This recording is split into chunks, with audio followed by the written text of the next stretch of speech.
تبھی تو روایات میں آتا ہے کہ جب پتلا تیار ہو گیا، اب ملائکہ بھی معائنہ کر رہے ہیں، یہ بھی معائنہ کرنے آیا ابلیس،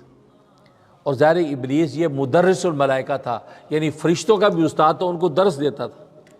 وہ ایک مینار نور تھا، اس مینار نور کے پاس بیٹھ کے درس دیتا تھا، اور ایسی عالمانہ فاضلانہ باتیں کرتا تھا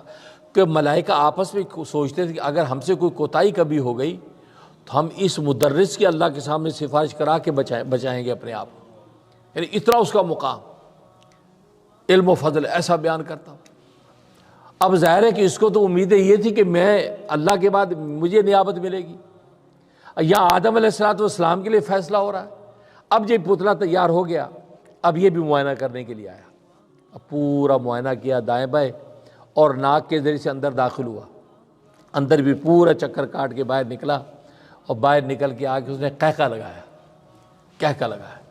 تو ملائکہ نے پوچھا جی استاد جی سب خیریت ہے؟ آپ کیا بات؟ کہا کہ یہ بیکار ہے۔ کہ جی کیا مطلب؟ کہا کہ اس میں اللہ نے جوف بنایا ہے، جوف یہ پیٹ بنایا ہے، یہ پیٹ اس کا خالی ہے۔ کہتے اس پیٹ کا اصول ہے اگر اس کے اندر یہ کھانا ڈالے گا تو سستی کی وجہ سے پڑا رہے گا، اور خالی رکھے گا تو وہ بھوک کی وجہ سے کچھ نہیں کر پائے گا، یعنی اگر بھوک ہے تو کمر سیدھی نہیں ہوگی تو کچھ نہیں کر پائے گا، اور اگر کھانا کھائے گا تو کھانے کا نشہ ایسا چڑھے گا تو پھر لمبا ہو جائے گا۔ تو اللہ اپنی نیابت کے لیے اس کو بنا رہا ہے، یہ کسی کام کا ہی کچھ نہیں کرے گا، خوشی منا رہا ہے، خوش ہو رہا ہے۔ لیکن یہ کہنے کے بعد ایک دم افسردہ ہو گیا، چہرہ اس کے ایک دم زرد ہو گیا، اداس ہو گیا۔ کہا کہ استاد جی خیریت، کیا سوچ رہے ہیں آپ؟ کہا کہ لیکن میں اس کے پورے بدن کے ریشے ریشے میں گھوم کے آیا ہوں، اس کی لیفٹ سائڈ پہ ایک پوٹلی تھی، اس پوٹلی میں جانے کی مجھے اجازت نہیں ہوئی، باقی پورے بدن میں گھوم کے آیا ہوں، اس پوٹلی کے اندر جانے کی اجازت نہیں ہوئی، تو باقی بدن تو اس کا سارا بے کمال ہے، لیکن وہ پوٹلی میں کیا ہے؟ مجھے لگتا ہے اللہ نے سارے کمال اس پوٹلی میں رکھے ہیں۔ وہ تھا دل،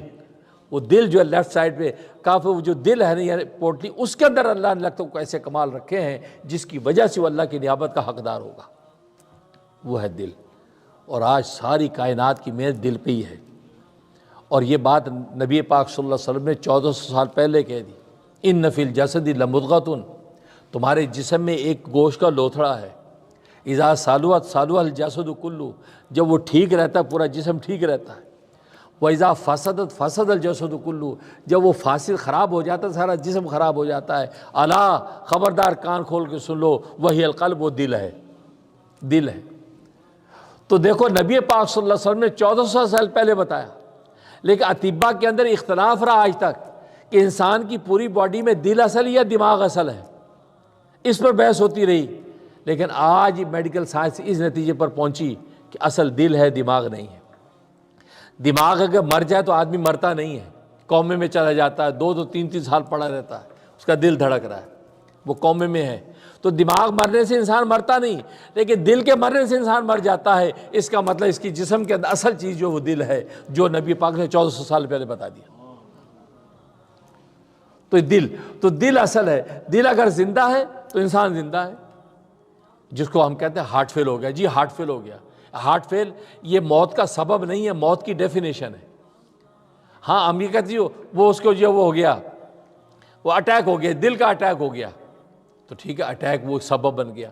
جی فالج کا اٹیک ہوا تو دل بند ہوا، سبب بنا۔ لیکن ہارٹ فیل جو ہے، ہارٹ فیل یہ خود موت کی ڈیفینیشن ہے کہ دل کا زندہ رہنا حیات ہے اور دل کا مر جانا موت ہے۔ تو دل اس وقت نبی پاک نے فرمایا، اور آج جو ہے میڈیکل سائنس کہہ رہی ہے کہ پوری انسان کی باڈی میں اصل دل ہے۔ یا چھوٹے بچہ جب ماں کے پیٹ میں بھی ہوتا ہے، آپ جانتے ہیں کہ سب سے زیادہ ڈاکٹر نظر بچے کے دل پہ ہی ہوتی ہے، دماغ پہ تو ہے، دل پہ ہوتی ہے، ہارٹ کتنا بنا کتنا نہیں بنا، اطلاع دیتے جی ہارٹ پورا بنا نہیں ہے، اب کیا کرنا ہے، دعا کرے بن جائے، 100 چیزیں۔ تو دل اصل، اور روحانیت کی دنیا میں بھی دل اصل، گویا کہ نبی پاک صلی اللہ علیہ وسلم نے جو یہ حقیقت بتائی کہ ایمانیات کی ساری جڑوں کی بنیاد بھی دل ہے، کہ دل کی کھڑکیاں کھلتی ہیں، اس کے اندر ایمان کے پودے لگتے ہیں، ایمان کا نور روشن ہوتا ہے، اللہ کی محبت کا نور اسی دل کے اندر روشن ہوتا ہے۔ تو گویا کہ دل کی ترقی سے انسان کی ولایت کی ترقی ہوتی ہے، اللہ کے قرب کی ترقی ہوتی ہے۔ تو سارا تزکیہ دل پر ہے، جس کو وَيُزَكِّيهِمْ کہتے ہیں، کہ نبی پاک صلی اللہ علیہ وسلم ان صحابہ کے نفس کا تزکیہ کرتے ہیں، پر ان کے دلوں کو پاک کرتے ہیں حسد سے، بغض سے، کینے سے، عداوت سے، ہر چیز سے ختم۔ تو حسد، دیکھو پہلا گناہ حسد جو اس وقت ابلیس کے اندر پیدا ہوا، آدم سے حسد کیا، حسد کی وجہ سے اس وقت کبر کا شکار ہو گیا اور اللہ سے بحث تکرار شروع کر دی، اجی آپ نے اس کو بنا دیا اپنا نائب۔ تو آدم علیہ السلام کو اللہ تبارک و تعالی نیابت عطا کر دی، اور وہ دل کی وجہ سے، جو دل کی جو دی ہے، اور آج اگر دل ہمارا اچھا ہے تو گویا کہ اللہ تبارک و تعالی کے ہم اچھے لکھے جا رہے ہیں۔ دل اگر برا ہے تو پھر ظاہر ہمارے جتنا بھی خوبصورت ہو، کتنا بھی باکمال ہو، دل اگر ہمارا برا ہے تو پھر اللہ تبارک و تعالی کی ہماری کوئی قیمت نہیں ہے۔